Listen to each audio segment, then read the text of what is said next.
damn story. Very ugly situation, almost a warlike zone going on there. Get that camera out of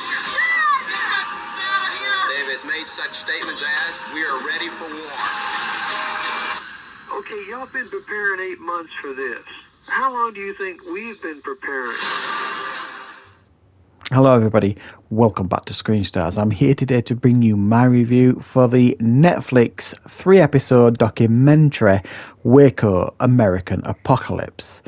The series is directed by Tiller Russell, and essentially it tells the story of the 51-day standoff in Waco, Texas, between David Koresh's Branch Davidians that were inside the complex and the authorities outside, consisting of the FBI and the ATF agents, and the famous 51-day standoff. And it is told essentially from both perspectives, because this 3-episode series interviews a whole host of people who were directly involved, including Branch Davidians who made it out alive, and many of the agents that were posted outside as well. So you get it. It's quite a nicely balanced 3 episodes, because it doesn't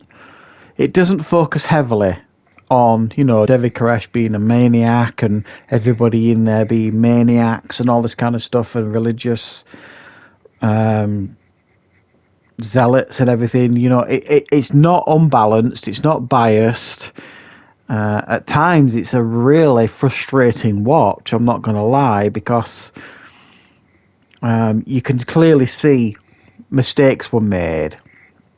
I think that is very, very evident now. I don't think there's anybody would deny that. And some of the people interviewed are, you can make your own mind up when you watch it, but it's quite triggering stuff, some of the things that some of them say. And, you know, you may well not believe them, you may well not agree with them, but it is certainly fascinating to watch. Now, I think where this does let itself down a little bit, these 3 episodes, is it doesn't do a great deal in regards to the setup. Who is David Koresh? How did he become the leader of this place? It doesn't give a lot of backstory on him and the Branch Davidians themselves, sort of thing. It's just kind of like, it's a brief kind of intro and a little bit of history, but not a great deal. And then boom, it's almost like within the first 15 minutes of the first episode, you know, the siege has happened, sort of thing. And then the rest of it just focuses heavily on like the 51 days beyond that, which is essentially what I suppose the majority of people want to hear about. But it would have been nice to hear a little bit more, not just about Koresh, even some of the agents, you know, involved outside, the FBI agents, etc., and some more of the Branch Davidians. Learn a little bit more about them and their lives, and it's a little bit light on that content, I suppose.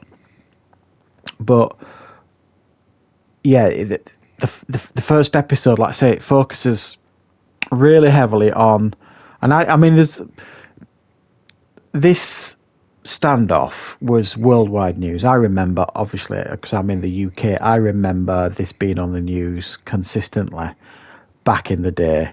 93 is it? It was big news in this country, so it must have been, you know, huge, obviously, in the US. It was a massive story. But I couldn't remember, if you like, how it all started. And, you know, a lot of time has passed since then, and I couldn't remember the finer details and stuff. And this does a good job of kind of relaying it back to you. And it actually started from the authorities were essentially going to go in to David Koresh's and everybody else, you know, into their complex, because they'd found evidence that they were handling firearms illegally and supplying them illegally and all this kind of stuff. So they had a warrant to actually go in and search the premises.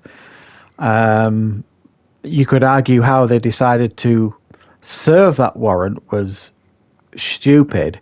And there was even, you know, one of the people that was part of that initial, you know, siege trying to execute that warrant was being interviewed, and he basically said it was foolish. They should never have gone in.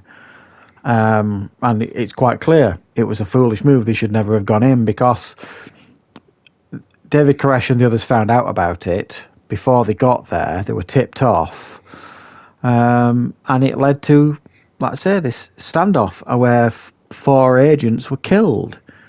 So they were immediately demonized, these people in this building. Yes, you know, there in this documentary, you know, there are some that say, well, the agents fired first, and then the Branch Davidians are saying, yeah, they fired first, and then the agents say, no, we definitely didn't fire first. So we'll never definitively know who was trigger happy first. Was it the authorities or was it the Branch Davidians? We don't really know. All we know is it ended in tragedy, and 4 agents' lives were lost, which led to the standoff. And also then you hear about everything else that went on. David Koresh was shot during the initial siege sort of thing. Many other people were shot and injured. And then the negotiators came in. And then you had this battle going on outside between the negotiators and the agents, who basically just wanted to go in there and steamroll them for killing 4 of their friends.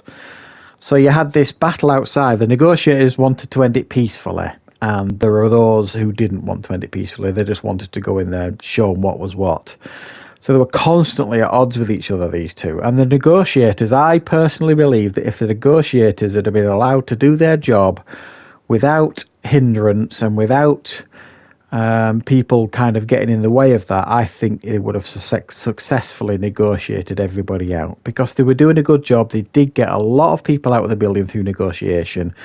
They started building a good relationship with Koresh and others within the Branch Davidian, and they just kept coming up against hurdles to the point where the negotiators were basically abandoned, and they basically decided, right, we're coming in now, that's the end of it, which led to, obviously, the fire and the tragedy that we all have got horrific memories of seeing the pictures of the fire on our news screens back in the day.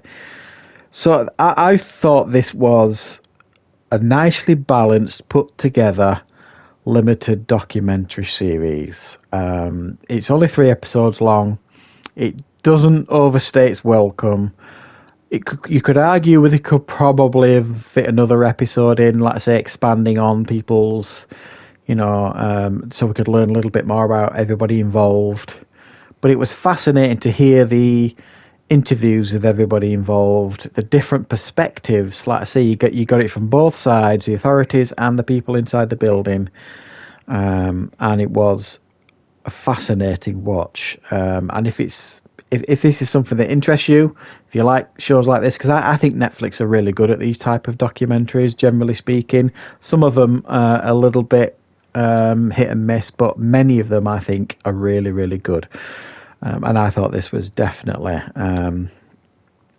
worthy of my time, and I certainly learned a lot, and it increased my knowledge on the events of Waco, much to the point where I think I'm going to seek out, I think there was a TV show, 6-episode TV show about 4 or 5 years ago, I think, with Taylor Kitsch, that I wasn't interested in at the time, but I think I'm probably going to seek it out and watch that now and see how that portrays the events as well. But yeah, I hope you enjoyed this review, guys. Thank you very much for watching.